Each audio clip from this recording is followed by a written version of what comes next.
As ações da Nubank caíram insanos 18% em apenas um dia, na última sexta-feira, e a instituição amargou uma perda de aproximadamente 65 bilhões de reais, o que é maior do que a perda de toda a B3 e equivale ao valor de uma Sabesp. Tudo isso em um único dia. Mas o que será que aconteceu? Será que o Nubank vai falir? Será que esse que é um dos queridinhos dos donos de contas digitais no Brasil e também de muitos investidores, um símbolo da revolução digital financeira? É um banco que pode desabar e deixar de existir? Será que ele vai conseguir se recuperar? Bom, vamos conversar um pouco sobre tudo isso no vídeo de hoje. Se você não me conhece, eu sou o Guilherme, sou advogado e também o fundador da Capital Global, uma empresa especializada em internacionalização. E é por isso que por aqui nós falamos de assuntos relacionados ao mercado financeiro internacional no geral, assuntos relacionados à alteração de residência fiscal, investir no exterior, alocar recursos em outros países, a ter um estilo de vida mais global, um negócio digital, a ter uma postura mais globalizada, construir capital de forma global. E é por isso que faz todo sentido nós falarmos da Nubank. Afinal, ela é uma instituição que nasceu digital já, aproveitando da disrupção desse mercado, facilitando com que muitos brasileiros se bancarizassem, porque antes da Nubank, uma parcela bem significativa da população brasileira sequer conseguia fazer a abertura de contas bancárias. A Nubank foi uma das primeiras contas digitais ali, representando na época, muitos diriam, uma ameaça para os bancões que até então tinham praticamente um oligopólio, aqueles 5 grandes brasileiros, de todo o sistema de contas bancárias para varejo no Brasil. Quer dizer, realmente é um banco que inquestionavelmente entrou para a história do Brasil com toda a sua agilidade, com toda a sua disrupção, e o teu posicionamento marketing mais jovial também. Eu mesmo fui um dos primeiros clientes lá da Nubank na época, tinha que receber um convite para conseguir abrir conta, que dava uma sensação de exclusividade. E olha, eu gosto da instituição como um todo, não apenas por essa versatilidade por ter nascido no digital, mas eles também fizeram algo, foram uma empresa que ficou famosa por ter feito, que foi a abertura de capital na Bolsa de Valores de Nova York, ao invés de fazer na brasileira. Ou seja, fizeram algo que também tem um caráter de internacionalização, que também busca criar uma resiliência aos riscos do Brasil. Apesar de o público consumidor ser concentrado no país, na hora de captar investidores, eles preferiram internacionalizar. Bem característico das startups também, em menor proporção, diga-se de passagem. E hoje, o Nubank comercializa produtos não apenas no Brasil, não, mas também no México, na Colômbia.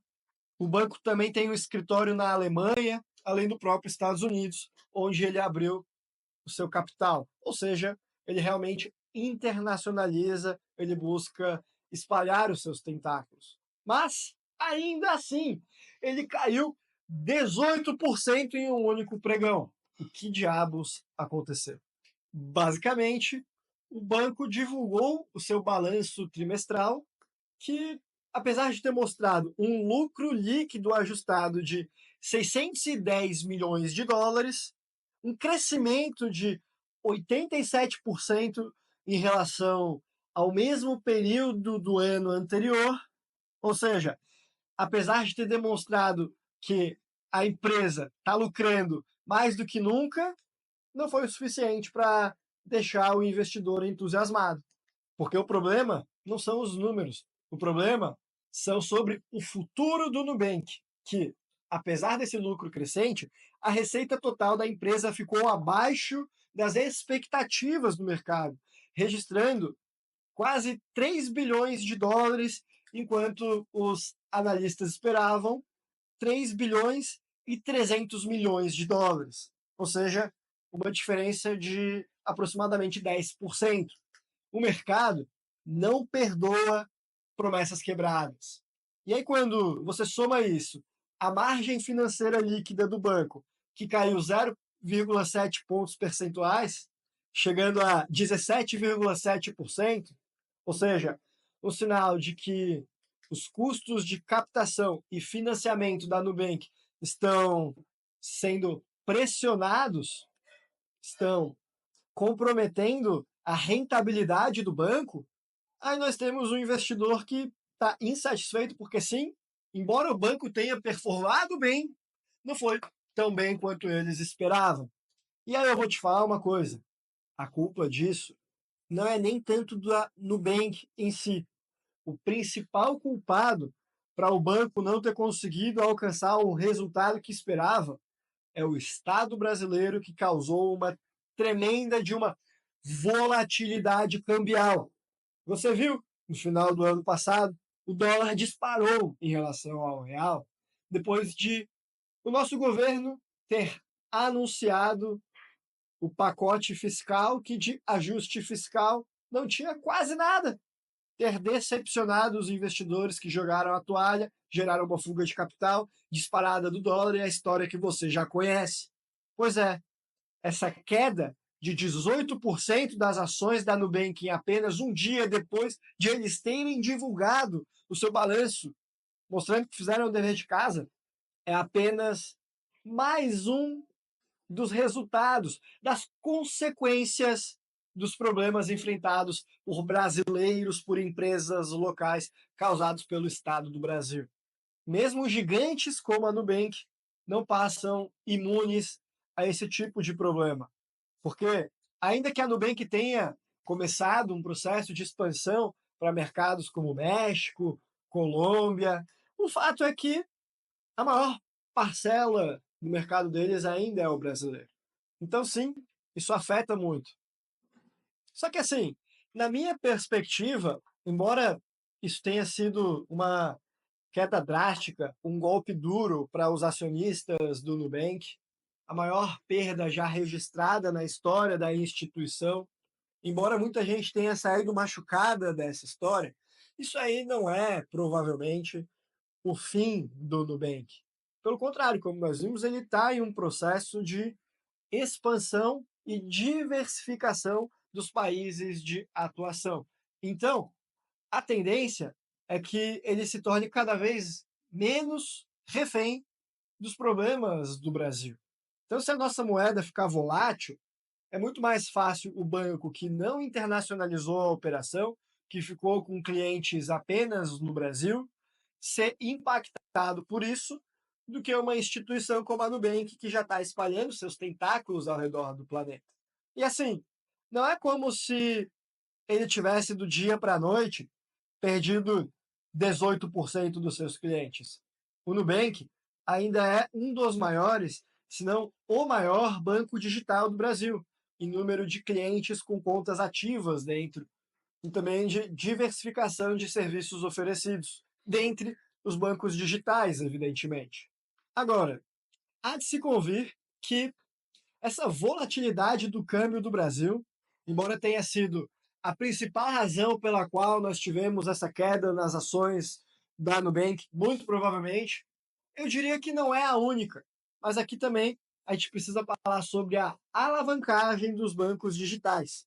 Para mim, esse é um problema ou uma característica, alguns diziam, muito mais temerária do que a volatilidade do câmbio para instituições como o Nubank, por exemplo. Como eu falei, o problema do câmbio ele resolve internacionalizando a base de clientes. Mas a alavancagem é algo que os bancos gostam e querem fazer. E é algo perigoso. Aí, nesse sentido, o Banco Central fez um relatório que foi divulgado em novembro de 2024, que ele alertou uma tendência dos bancos digitais, indicando que, embora eles estejam passando, todos eles de forma geral, por um crescimento expressivo, eles estão com um risco de dependência dos juros baixos por conta da alta alavancagem. E que isso aí poderia trazer problemas estruturais para os bancos digitais do Brasil. Para quem não sabe o que é alavancagem nesse contexto, isso é um recurso pelo qual os bancos digitais, eles utilizam apenas uma parcela dos recursos próprios para poder investir e utilizam os recursos de terceiros que depositam dentro dessas instituições para complementar os próprios investimentos. E os bancos, eles ganham dinheiro emprestando dinheiro. Só que eles não emprestam só dinheiro próprio, eles emprestam também o dinheiro dos outros. E muitas vezes eles emprestam mais dinheiro do que eles realmente têm em suas contas sob custódia através de um mecanismo chamado de reservas fracionárias. Um banco que tem, sei lá, por exemplo, 10 bilhões de dólares em capital próprio, muitas vezes ele está emprestando aí 100 bilhões de dólares. Ou seja, ele está alavancado em 10 vezes. Se todo mundo fosse sacar, não teria como arcar com isso daí. E isso aí gera um problema de depender de juros baixos, conforme alertou o Banco Central. Sabe por quê? Por causa dos custos de financiamento, de eventuais dívidas de clientes e de uma eventual desaceleração da economia. Tudo isso cria um sistema no qual os bancos se tornam dependentes de juros baixos. E será que isso daí tem capacidade de ser quebrar o Nubank e outros bancos digitais? Olha, ao mesmo tempo que eu diria que sim, estruturalmente falando, isso aí pode representar uma quebradeira de bancos, eu também diria que isso daí, na verdade, é um risco sistêmico. Não é apenas da Nubank, mas de praticamente todas as instituições financeiras nos dias de hoje, que são prédios construídos em alicerces frágeis de madeira. É a forma como o sistema todo funciona. É um castelo de cartas de papel. É um risco estrutural. Então, se você ficou preocupado com o que eu acabei de falar, ah, meu Deus, o Nubank pode quebrar. Olha, você deveria ficar preocupado era com o sistema bancário como um todo, porque isso aí não afetaria apenas o Nubank, mas afetaria todas as instituições. E se isso acontecer, olha, é bom que você tenha estoque de comida em casa, que você esteja em um lugar com segurança, porque o impacto de crise na sociedade vai ser muito mais profundo do que a quebra dos bancos. Então, eu acho que nós não deveríamos depender apenas dos bancos, precisamos ter uma postura de maior diversificação. Já falei mais sobre isso em um outro vídeo que eu vou deixar aqui no izinho, mas a gente também precisa separar os cenários, classificar como aqueles que são prováveis de acontecer, remotos, 50% de chance, e isso a gente só tem capacidade de fazer essa predição no curto prazo. Então, assim, no longo prazo, a tendência é que o sistema não se sustente. Mas no curto prazo, acho que é pouco provável a gente ter algum problema dessa magnitude. E eu digo que no longo prazo é mais provável porque todas as moedas, por exemplo, que perderam a paridade com alguma reserva de valor, passaram a ser tão somente fiduciária, ao longo dos séculos tendem a zero. E hoje todas as moedas do mundo são fiduciárias, não tem lastro em reservas de valor. Nós temos um sistema altamente alavancado que no longo prazo, uma hora vai ruir, mas talvez não seja nem nas nossas vidas. Então, de risco por sistema, de risco estrutural por risco estrutural, todos os bancos estariam com problema. Não é isso o que causou a queda agora de 18% na Nubank. Muito mais provável que tenha sido essa quebra da expectativa, que nem culpa da Nubank foi, e sim do Estado brasileiro. Mas aí também, um outro fator que provavelmente impactou é a desaceleração na receita de tarifas, que cresceu apenas 9% no ano, o menor avanço já registrado pela empresa. Ou seja, o Nubank está crescendo, mas talvez tenha atingido um ponto de saturação no seu modelo de monetização via serviços. Além disso, o volume de pagamentos processados, o TPV, foi afetado negativamente, também pelo câmbio, mas registrou queda aqui, de 1% na comparação anual. E aí, com a economia do Brasil desacelerando, a taxa de atividade nas contas dos usuários do Nubank também caiu. A atividade mensal caiu para 83,1%. Então, isso apesar do crescimento da base de usuários, tá? e que o pessoal está abrindo conta, mas não está utilizando os serviços do Nubank com a mesma frequência que utilizava até então. É uma empresa que atingiu um grau de maturidade também. O mercado brasileiro já está grande, talvez não tenha mais tanto para crescer. Economia desacelerando, problema com câmbio, é isso aí que se espera. Agora, o Nubank cada vez mais tem deixado de ser uma empresa emergente para ser uma empresa mais madura, ao menos em esfera da parcela nacional dela, da parcela Brasil. E a tendência, portanto, é que ela comece a enfrentar os mesmos desafios que os bancos tradicionais do Brasil enfrentam. Desafios esses que os usuários da Nubank tanto criticam. O mercado lento, engessado, que demora para ter inovação. Porque sim, o Nubank está lucrando, mas o custo para lucrar é cada vez maior. O crescimento explosivo, certamente, está próximo do seu limite.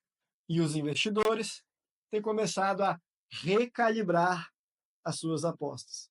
E a pergunta que fica é: essa queda das ações apenas um tropeço temporário ou um sinal de que o modelo do Nubank está em xeque? Qual que é a sua opinião sobre isso? Deixa um comentário aí para gente. Porque, como eu falei, na minha opinião, o Nubank vai sim continuar numa trajetória de crescimento. Naturalmente, empresas maiores tendem a crescer percentualmente menos do que empresas menores, mas eu vejo o banco com bons olhos. Acredito que ele ainda tem bastante potencial para expansão, principalmente porque ele adotou uma postura de construir capital de forma global. Então, ele, mais do que outros bancos digitais, tem feito o seu dever de casa para não ser mais um refém dos problemas do Brasil. Talvez o mercado esperasse demais e foi por isso que o Nubank caiu, uma quebra de expectativas. Mas o mercado esperava demais do Brasil como um todo também. Essa quebra de expectativas, os estrangeiros têm tido jogado a toalha com toda a nossa economia. Não é uma particularidade do Nubank e, infelizmente, para aqueles mais ingênuos que acreditam que dessa vez o Brasil vai, que dessa vez vai ser diferente, sinto lhe dizer, mas o buraco é mais embaixo, provavelmente não vai ser diferente não. Por esse vídeo nós ficamos por aqui. Um abraço e até a próxima. Faça seu dever de casa, faça como a Nubank, comece a internacionalizar. Mesmo pequenas empresas podem ser multinacionais. Faça diferente na Nubank nesse ponto e não espere ficar grande para depois internacionalizar. Já nasça internacional.